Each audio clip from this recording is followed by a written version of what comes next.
अच्छा थोड़ा ध्यान से देखना, देखो इसको तो बोलते हैं हम लोग पायरोलूसाइट एस्क। क्या बोलते हैं बेटा? अभी बोलना चालू है तुम्हारा, वीडियो स्टार्ट होते ही मैंने बोलना शुरू कर दिया। फिर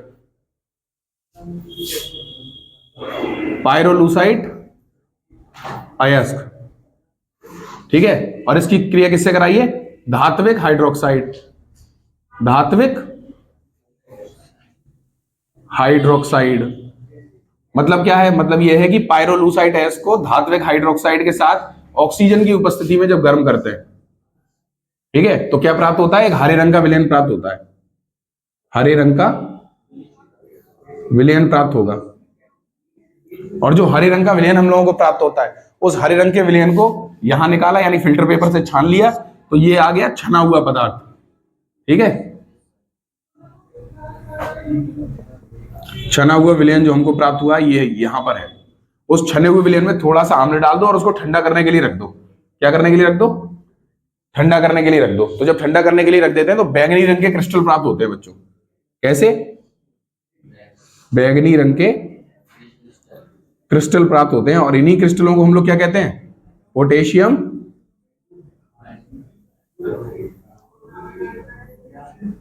क्या प्राप्त होगा? क्या नाम होता है इसका? पोटेशियम पर मैग्नेट, ठीक है। हमको पोटेशियम पर मैग्नेट प्राप्त हो जाता है। अब पोटेशियम पर मैग्नेट के बारे में कुछ बातें ऐसी हैं जो आप लोगों को पढ़नी पड़ेंगी, कुछ इसके गुण पढ़ने पड़ेंगे। हम लोग डायरेक्ट इसके रासायनिक गुणों पे बात करेंगे, ठीक है। तो ये वाली बात समझ में आ गई ना? क्या कि पायरोलूसाइड एस्क लिया, धात्विक हाइड्रोक्साइड के साथ क्रिया करा दी वायु की उपस्थिति में, तो हरे रंग का विलयन प्राप्त हुआ। उस हरे रंग के विलयन को छान लिया, छानने के बाद उसमें थोड़ा सा अम्ल मिलाया, अम्ल मिलाकर उसको छोड़ दिया।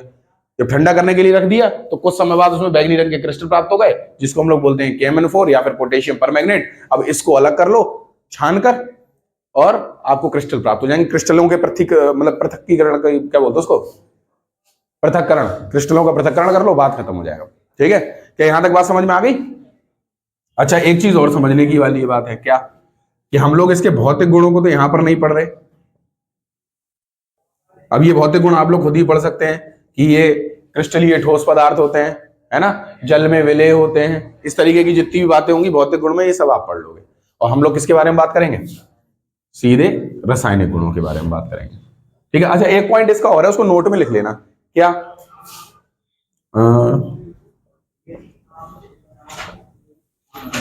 नोट में लिखना है ऊष्मा का प्रभाव,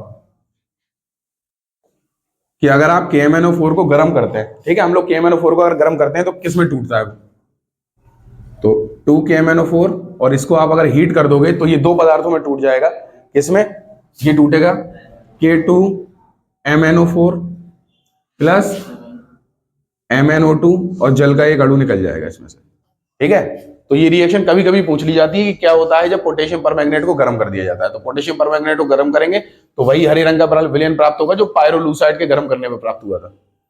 और जब ये ठंडा होता है अम्ल मिलाने के बाद, तभी तो बनता है बैंगनी रंग। आप इसको दोबारा से गर्म कर दोगे तो जाहिर सी बात है ये रिएक्शन कुछ रिवर्स में ही हो जाएगी। रिवर्स में हो जाएगी तो दोबारा से वही विलयन प्राप्त हो जाएगा, हरे रंग वाला जो आपको पहले से प्राप्त था, ठीक है। अब बात करते हैं हम लोग रासायनिक गुणों की। और रासायनिक गुणों में भी सबसे पहले क्या? अम्लीय माध्यम में ऑक्सीकारक गुण, ठीक है। यहां तक आ रही है? अम्लीय माध्यम में ऑक्सीकारक गुण। अब इसकी भी एक रिएक्शन वैसी होती है जैसे हमने उसमें याद करी थी पोटेशियम परमैंगनेट में। कौन सी रिएक्शन होती है इसको देख लेना बढ़िया करके। तो रिएक्शन है MnO4 minus plus 8H plus 5 electron minus से बन रहा है क्या? Mn+2, हाँ, Mn+2 प्लस H2O। अब हाइड्रोजन बैलेंस है क्या? 8, 2 लगेगा, 2 पर भी तो बैलेंस नहीं होगा भाई, 2 तो नहीं लगने चाहिए।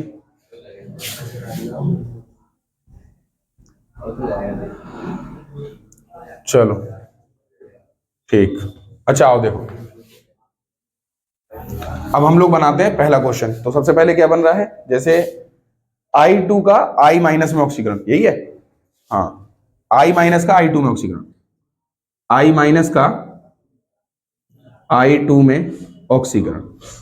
अब सब लोग जितने ही बैठे हुए हैं जल्दी से करने की कोशिश करेंगे, उसी की तरह होगा ये, ठीक है। I माइनस का I2 में ऑक्सीकरण। अब मैं इसको मिटा रहा हूं, डायरेक्ट कर देंगे हम लोग, ठीक है।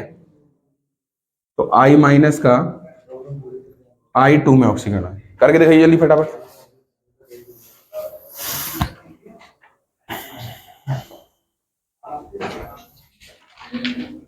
ये एक टॉपिक ये नहीं पता, प्लस 1 2 3 4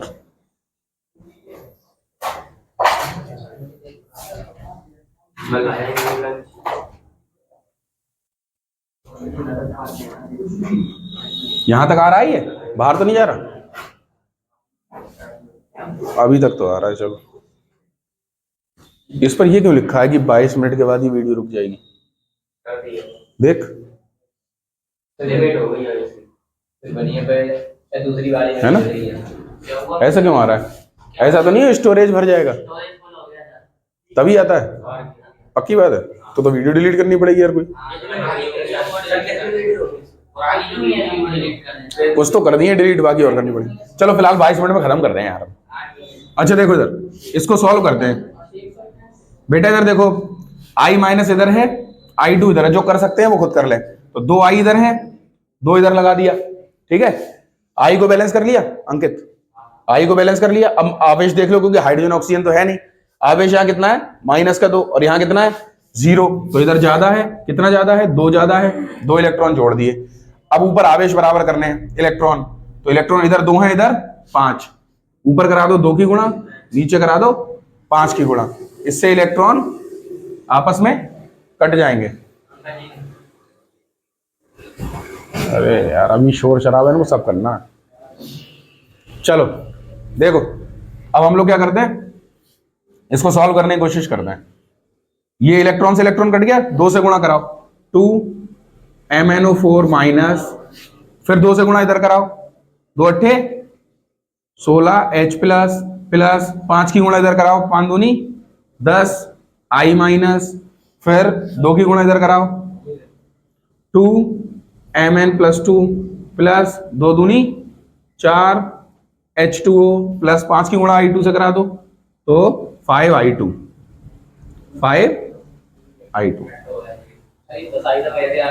है।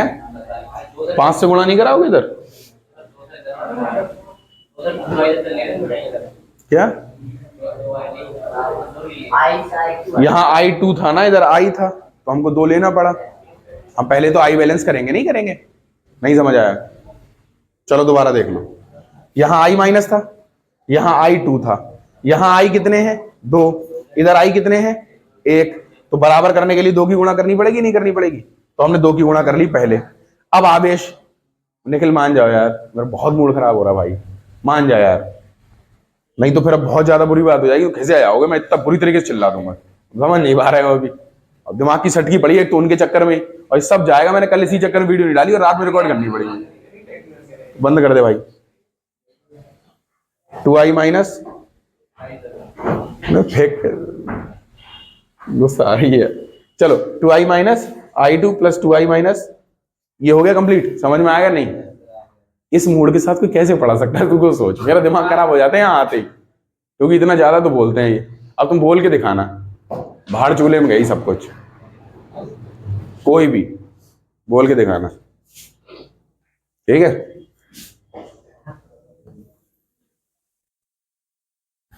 एक और करके दिखाओ।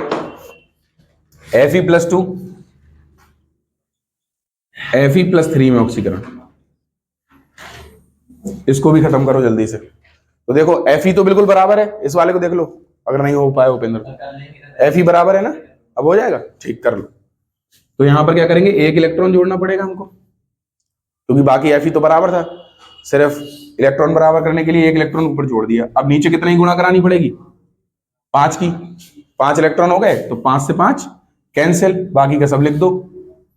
तो MnO4 माइनस, ऊपर नहीं कराई ना इस बार, ये तो पुराना वाला लिखा हुआ है, ऊपर नहीं कराई है। MnO4 minus plus 8H plus, और उसके बाद प्लस 5 की गुणा इधर कराई तो 5 Fe प्लस 2, इससे क्या बनेगा इधर Mn+2 प्लस 2H2O प्लस 5 की गुणा इधर करा दी तो 5Fe+3, बात खत्म, ये निपट गया। ओके,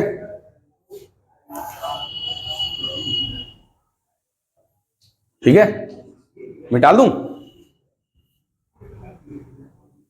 अब इसी तरीके से कुछ रिएक्शंस और हैं, उनको आप लोग खुद ही कर लेना, ठीक है। जैसे S-2 का S में ऑक्सीकरण अगर करना चाहो तो कर लेना, S-2 का S में ऑक्सीकरण, ये होमवर्क में कर लेना इसको।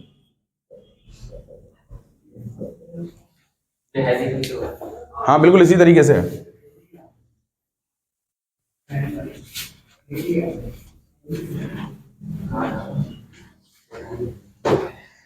S में ऑक्सीकरण, ठीक है। अच्छा अब देखो उदासीन माध्यम में, अगर हम लोग उदासीन और क्षारीय माध्यम में देखें तो उदासीन व क्षारीय माध्यम में ऑक्सीकारक गुण। अब उदासीन और क्षारीय माध्यम में ऑक्सीकारक गुण देखने के लिए एक रिएक्शन है जो इसके बाद की है, वो आपको याद रखनी है। क्या है? MnO4- plus 2H2O plus 3 electron minus क्या बनेगा इधर साइड, तो MnO2 plus 4OH minus MnO2 plus 4OH minus, ठीक है। MnO2 ठीक, वैसे MnO2 तो नहीं होना चाहिए, MnO4 से रिएक्शन करा रहे हैं भाई, तुम्हारी गलत है, ठीक है। MnO4- plus 2H2O 3 electron MnO2 प्राप्त होगा और 4OH माइनस, ये होती है क्षारीय व उदासीन माध्यम के लिए, ठीक है। उदासीन और क्षारीय माध्यम के लिए ये रिएक्शन होती है। अब इसमें कोई भी आएगा तो इसी तरीके से सॉल्व करना पड़ेगा। जैसे कि देखो एक एग्जांपल है I- का IO3- में ऑक्सीकरण, I- का IO3- में ऑक्सीकरण। अब इसको आप उसी तरीके से सॉल्व कर सकते हो जिस तरीके से अभी हम लोगों ने किया ही है, ठीक है। बस इसमें यह है कि इसमें ऑक्सीजन आ गया है, तो I देखो दोनों तरफ बराबर, ऑक्सीजन यहाँ कितने, इधर कितने, एक भी नहीं। ऑक्सीजन बराबर करने के लिए क्या करते हैं, उतनी H2O जोड़ देते हैं। कितने जोड़ दें, 3H2O। अब हाइड्रोजन यहाँ कितने हैं, 3 दूनी 6, इधर कितने हैं, एक भी नहीं, तो यहाँ क्या जोड़ दें, 6H+। अब देखो आवेश, तो यहाँ है -1 और यहाँ है 6 में से 1 गया 5, यहाँ प्लस का 5 है, यहाँ माइनस का 1 है। किस साइड ज्यादा है, इस साइड ज्यादा है। कितना ज्यादा है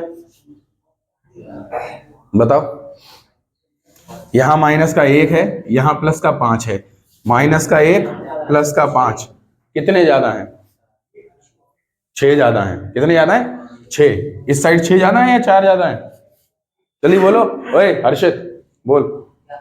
-1 है तो पहले तो 0 करोगे तो 1 वैसे लोगे, फिर 5 तक आगे जाओगे तो टोटल कितने हो जाएंगे, अरे 4 क्यों होंगे यार, -1 है तो पहले तो 1 दोगे ताकि 0 हो जाए। अब 1 आ गया, उसके बाद 5 आगे तक और बढ़ोगे तो 5 और 1 कितना हुआ, टोटल 6 हुआ। तो यहां पर कितना आ गया, 6। इधर साइड 6 ज्यादा दिखाई दे रहा है ना, तो 6 इलेक्ट्रॉन इधर माइनस कर दो। ऊपर वाले में क्या करना है, बैलेंस करने के लिए ऊपर 2 की, क्योंकि इलेक्ट्रॉन बैलेंस करने हैं हमको।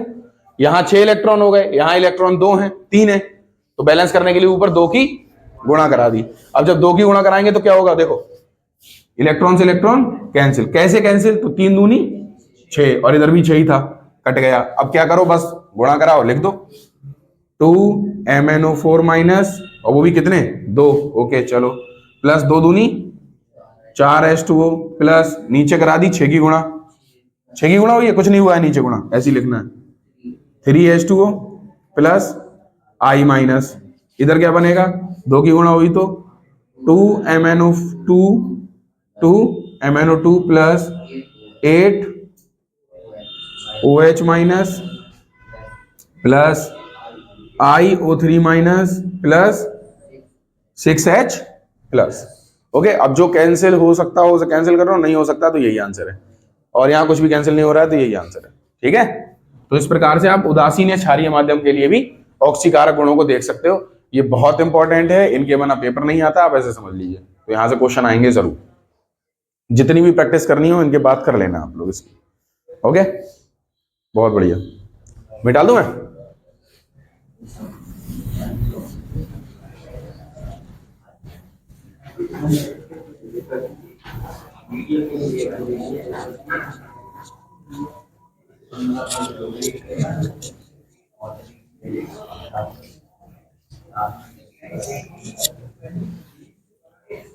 अच्छा, ये हो सकता है कि उसमें एक्स्ट्रा ऐड करने के चक्कर में वीडियोस बढ़ जाती हो, ये कॉपी पे बनती होगी शायद। वीएन के बाद तो एक वीडियो ही 2 वीडियो में कन्वर्ट हो जाती होगी, ऐसा होता होगा, डुप्लीकेट बनती होगी शायद, ये हो सकता है।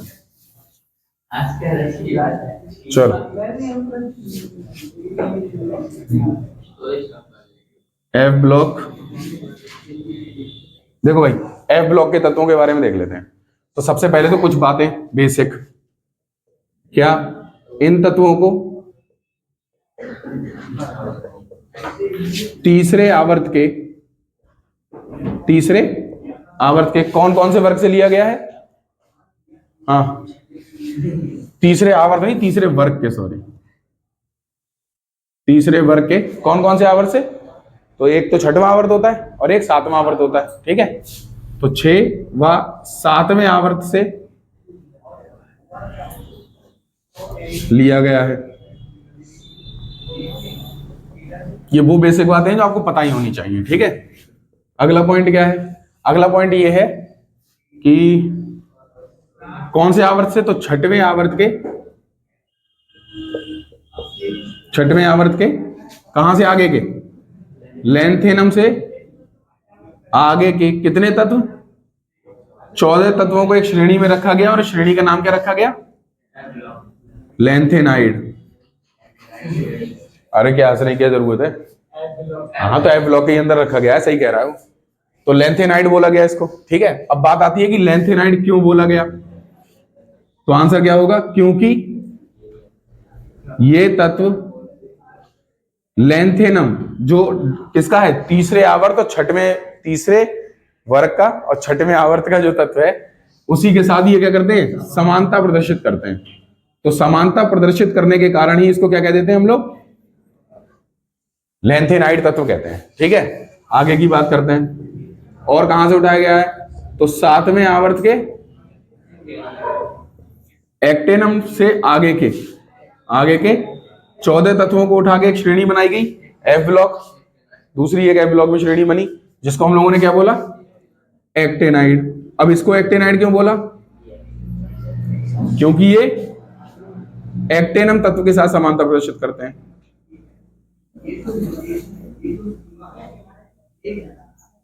समानता प्रदर्शित करते हैं, वो बेसिक बातें, हो सकता है थोड़ा आगे पीछे ऊपर नीचे हो गई हो आपके सिलेबस से, बट उसका मतलब ये नहीं है कि पॉइंट ही ऊपर नीचे होंगे, बाकी तो सारी चीजें ऐसी हैं जो बता चुके हैं, ठीक है। आगे देख लो इधर साइड, इनका सामान्य इलेक्ट्रॉनिक विन्यास क्या होता है? सामान्य इलेक्ट्रॉनिक विन्यास, तो इसको पढ़ने से पहले एक बात याद रखनी है आपको। जैसे ये एक नाभिक है, ठीक है, और इस तरीके से कोश बने हुए हैं, तो बस आपको एक बात याद रखनी है कि जो लास्ट वाला है उसको तो एन मानेंगे, ठीक है। लास्ट वाले को क्या मानेंगे? एन, इसको n-1, इसको n-2 और इसको n-3। इनका जो अंतिम इलेक्ट्रॉन होता है वो ना n में प्रवेश करता है ना n-1 में करता है, बल्कि किस में करता है? n-2 के भी f कोश में प्रवेश करता है, ठीक है। तो इस बात को आपको याद रखना है। तो सामान्य इलेक्ट्रॉनिक विन्यास क्या होगा इनका बच्चों? n-2 f1 to 14, ठीक है, 1 से लेके 14 तक। उसके अलावा n-1 d0 to 1 और ns। डी में 0 भी हो सकता है, डी में 1 भी हो सकता है, ठीक है। ये इनका सामान्य इलेक्ट्रॉनिक विन्यास होता है। लेकिन ऐसा हो क्यों रहा है तो आपको बोलना है क्या? इनका अंतिम इलेक्ट्रॉन n-2 f उपकोश में प्रवेश करता है, f उपकोश में